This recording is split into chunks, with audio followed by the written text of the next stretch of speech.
Hey, Tony talking trash back at Bart's place here at Solar Mountain Records.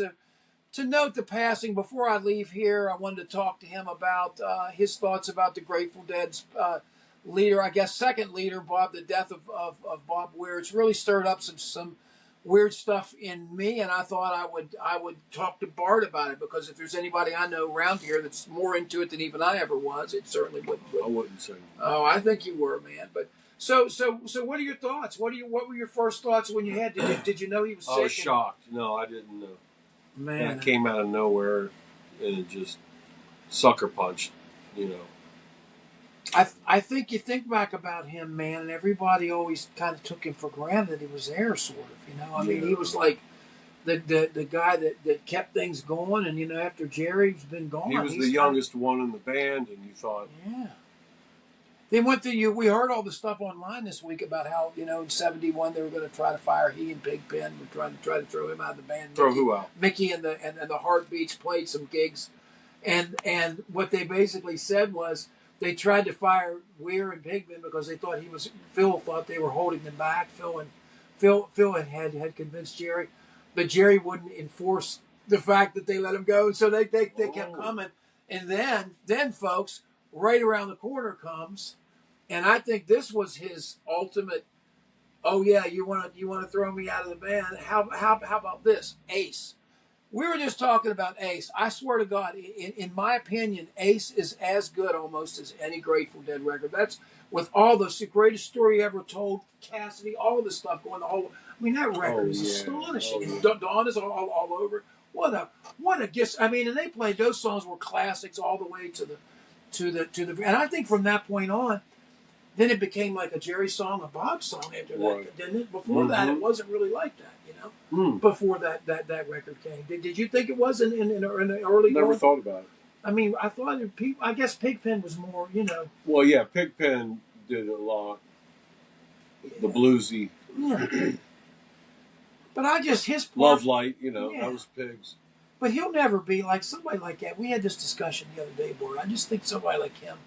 Both from a couple things I really wanted to talk about was, his playing and the way he played. Oh yeah. And you hear, and I don't give a shit. But that's why when you may hear people say, "Hey, I know Jerry's style or that," but I don't ever hear anybody say, "Oh, I got Bob Weir down," because you don't have it down. You do not have him down.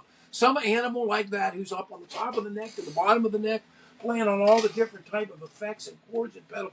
This guy, if you heard I would love to hear an isolated track of just him, like on some of those live stuff.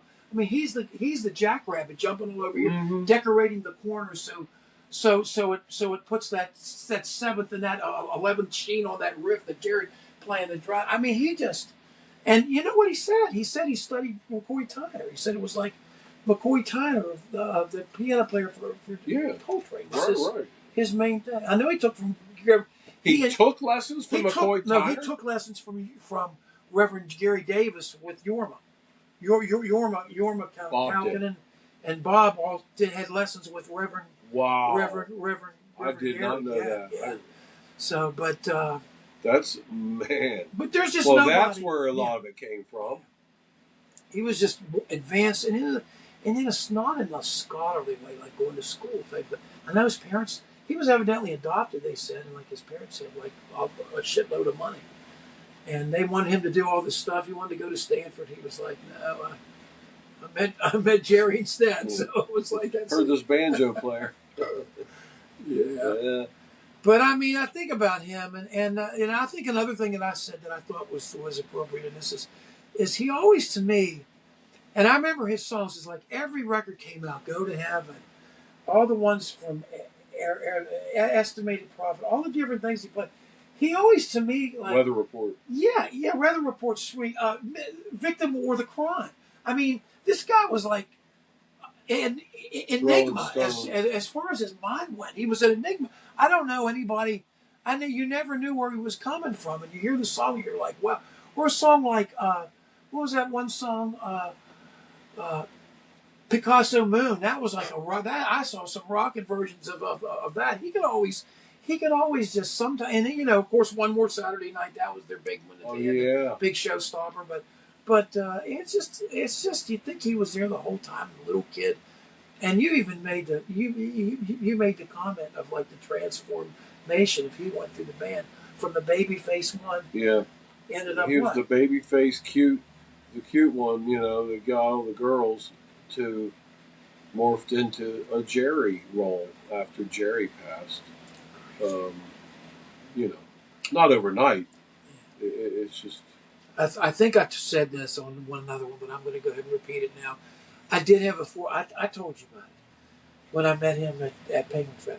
I was managing the store at Penguin Feather. Oh, wow, you're the best. And the Dead were playing at the Cap Center, and I'm sitting there, and I'm talking, and this guy comes in, parks his bike outside.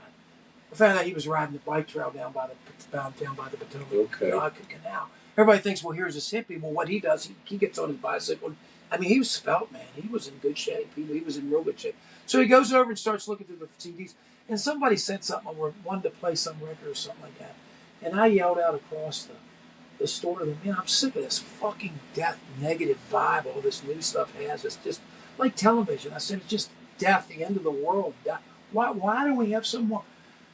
And the guy who said his glasses slipped down a little bit. He said, yeah. He said, tell him that or something like that. That's right. And he looked up, and my first thought was, you know, being a smart ass that I was. You recognized him? No, I didn't recognize him at all at first. Oh. He said, I was like, well, what the fuck is it to you? I was thinking, you know what? I actually had a smart. And then he starts piling up, and then he says something else in the thing, and the glasses slipped down. And when the glasses slipped down, I was like, my legs went like wobbly. I was like, holy shit, no. Bob Weir's here. So, but he came up, and he was so nice, and we gave him a discount. I called down the thing because he bought a shit. I called the thing. I said, can I give him what my name? He said, yeah, it's Penguin Feather. Because everybody, Penguin Feather were deadheads completely. I mean, from the time I got there. And I wasn't really into it. But a lot of those guys, the truck drivers and stuff, they were the guys that really. It's great driving music. Great. Into it. Yeah, it's great traveling music. I mean, we came back from Florida last year. And we're just listening to the Dead on Sirius, and it just one show after another. Before you know it, you're home. You know. I have it too, man. That's funny. Well, here comes somebody. So anyway. But anyway, man. Yeah, how you doing? So. Hey, man. What's going on? How you doing? Good. That's weird. Glad to see you. Yeah. Over at Goodwill, there's one of those consoles. Really? It was there yesterday. You might want to go check it out, man. All right. I know you were looking for one. I was. Man, what time is it, huh? I can't believe you must have got my signal. I was like, man, that's a little I swear I haven't seen you in maybe a year. It's been a while. Or two. And I was thinking, I remember you kept wanting that old console. And John Bush had a couple back up the street. I digress. Anyway, man. Rest in peace, Bob Weir. We're sorry he's gone. Great big loss. I don't know what's going to happen to Dead and Company, but like we've said, they were pretty much conceded when he went. Jerry went. That was the real end of the real thing. Anything more you want to say, brother? Just not really. You've summed it up. It's just kind of one more blow in a depressing world at this point. But let's just try to be positive, I guess. Just trying to one day at a time. That's it, guys. Well, we'll see you guys next time. Thanks a lot. We'll catch you then. Catch you then. Later.